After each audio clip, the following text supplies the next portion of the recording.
ஆண்டவராக இயேசு கிறிஸ்துவின் நாமத்தினாலே இந்த காலை வேளையிலும் கூட உங்களை நான் வாழ்த்துகின்றேன். மறுபடியுமாய் நானும் நீங்களும் ஒரு புதிய நாளுக்குள்ளாய் பிரவேசிக்கும்படியான கிருபைகளையும் பாக்கியத்தையும் தேவன் நமக்கு கொடுத்திருக்கின்றார். நாம் ஒவ்வொரு நாளையும் தாண்டி வரும் பொழுது அந்த நாளின் முந்தைய நாளை நாம் நோக்கி பார்ப்போம் என்று சொன்னால், எல்லா காரியத்திலும் தேவன் நம்மை எப்படியாக வழிநடத்தி வந்திருக்கிறார் என்பதை நம்மாலே நிச்சயமாய் உணர்ந்து கொள்ள முடியும். ஆகினால் தானே வேதத்தில் நாம் பார்க்கின்றோம், அவரை நம்பின மனிதர் பாக்கியவான்கள் என்று சொல்லி, அவரை விசுவாசிக்கின்றவர்கள் பாக்கியவான்கள் என்று சொல்லி நாம் வேதத்தில் பார்க்கின்றோம். அப்படி என்று சொன்னால் இந்த காலை வேளையிலும் கூட அவரை விசுவாசித்தவர்களாய் நம்பினவர்களாய் அவருடைய சமூகத்தில் நானும் நீங்களும் கூடி வந்திருக்கின்றோம். அவருடைய சமூகத்தில் கூடி வந்திருக்கும் பொழுது அவர் எல்லாவற்றையும் செய்ய போதுமான தேவன் என்பதை நானும் நீங்களும் அறிந்தவர்களாய் அவருடைய சமூகத்தில் கூடி வந்திருக்கின்றோம். மத்தேயு 8வது அதிகாரம் 26வது வசனத்தை நான் வாசிக்கின்றேன். Matthew chapter 8 verse 26. அதற்கு அவர், அற்ப விசுவாசிகளே, ஏன் பயப்படுகிறீர்கள் என்று சொல்லி எழுந்து காற்றையும் கடலையும் அதட்டினார். உடனே மிகுந்த அமைதல் உண்டாயிற்று.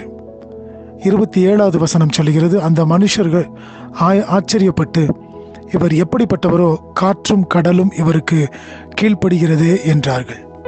இந்த இடத்துல நாம் பார்க்கும் பொழுது ஜனங்கள் எல்லாரும் அந்த படவில ஏறிக்கொண்டு போகின்றார்கள். அப்பொழுது படகு அலையினாலே மூடப்பட்டு கடலிலே பெரும் காற்று உண்டாகிறது. அந்த இடத்துல மூழ்கி போகக்கூடிய ஒரு சூழ்நிலை. ஆனால் ஆண்டவராகிய இயேசு கிறிஸ்து அந்த படகுல அவர் பிரயாணம் செய்கின்றார். அவர் நித்திரை செய்து கொண்டிருக்கின்றார். அப்பொழுதுதான் வந்து கேட்குறாங்க, நாங்கள் மடிந்து போவது உமக்கு அக்கறை இல்லையா ஆண்டவரே என்று சொல்லி. அதற்கு தான் ஆண்டவர் சொல்றாரு, அதற்கு அவர், அற்ப விசுவாசிகளே, ஏன் பயப்படுகிறீர்கள் என்று சொல்லி எழுந்து காற்றையும் கடலையும் அதட்டினார். உடனே மிகுந்த அமைதல் உண்டாயிற்றாம். இதிலிருந்து நானும் நீங்களும் என்னத்தை கற்றுக்கொள்கின்றோம் இந்த காலை வேளையில? நிச்சயமாய் நம்முடைய வாழ்க்கையிலும் நம்முடைய குடும்பங்களிலும் கூட அநேக வேளைகளிலே இப்படிப்பட்ட கடல் சீற்றத்தை போல, கடல் கொந்தளிப்பை போல படகு அமிழத்தக்கதான ஒரு சூழ்நிலை வரக்கூடியதாய் காணப்படுகிறது. அந்த வேளையில் தானே நானும் நீங்களும் என்ன செய்கின்றோம்? உலகத்தில் உள்ளவர்களை அல்லது உலகத்தின் காரியங்களை நாம் நோக்கி பார்க்கின்றவர்களாய் இருக்கின்றோம். அல்லது இப்படிப்பட்ட கேள்விகள் நம்முடைய உள்ளத்திற்குள்ளாய் எழும்பக்கூடியதாய் இருக்கிறது.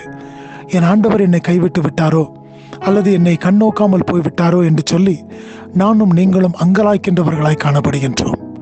அப்படிப்பட்ட வேளைகளிலே ஆண்டவரை பார்த்து சொல்றோம், ஆண்டவரே, நாங்கள் மடிந்து போகிறது உமக்கு தெரியவில்லையா என்று சொல்லி. ஏனென்றால் நம்முடைய வாழ்க்கையிலே, நம்முடைய குடும்பங்களில் அப்படிப்பட்ட பெரும் சீற்றங்கள் வரும் பொழுது நாம் பயந்து போய்விடுகின்றோம். சீஷர்களை பார்த்து ஆண்டவர் சொல்லுகின்றார், அற்ப விசுவாசிகளே, ஏன் பயப்படுகிறீர்கள் என்று சொல்லுகின்றார். இன்றைக்கு உங்களையும் என்னையும் பார்த்து ஆண்டவர் கேட்கின்றார், நானும் நீங்களும் பயந்து போயிருப்போம் என்று சொன்னால், பயந்தவர்களாய் காணப்படுவோம் என்று சொன்னால், அற்ப விசுவாசிகளே, நீங்க விசுவாசிகளாய் இருக்கின்றீர்கள், ஆனால் உங்களுடைய விசுவாசத்தில் குறைவு காணப்படுகிறது. இன்றைக்கும் கூட ஆண்டவர் உங்களையும் என்னையும் பார்த்து இப்படிப்பட்ட ஒரு கேள்வியை கேட்கின்றவராய் இருப்பார் என்று சொன்னால், நம்முடைய பதில் என்னவா இருக்கின்றது? இந்த கால வேளையில் சிந்தித்து பார்ப்போம். இல்லை ஆண்டவரே, நான் விசுவாச குறைவாய் காணப்பட்டாலும் உம்மை நான் நோக்கி பார்க்கும் பொழுது நீர் என்னிடத்திலே விசுவாசத்தை நீரும் அதிகரிக்க செய்கின்றீர்.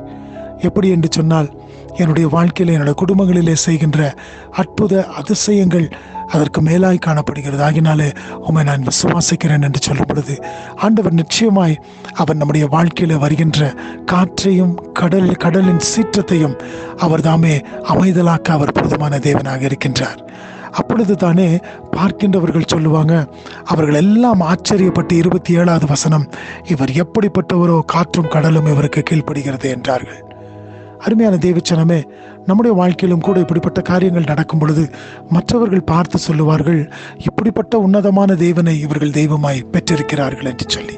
அவர்களும் கூட இப்படிப்பட்ட ஒரு தேவனை அறிந்து கொள்ள அது ஏதுவாக காணப்படும். ஆகினாலே சோர்ந்து போகாதே. இந்த நாளிலும் கூட கர்த்தர் எல்லாவற்றையும் தம்முடைய சித்தப்படி உனக்கு நடத்தி தர அவர் போதுமானவராக இருக்கின்றார். அவரை விசுவாசிக்கும் பொழுது, அவரை நோக்கி பார்க்கும் பொழுது அவர் எல்லாவற்றையும் செய்து உன்னை வழி நடத்துவார். இந்த நாளை ஆசீர்வதித்து கொடுப்பாராக. ஆமென்.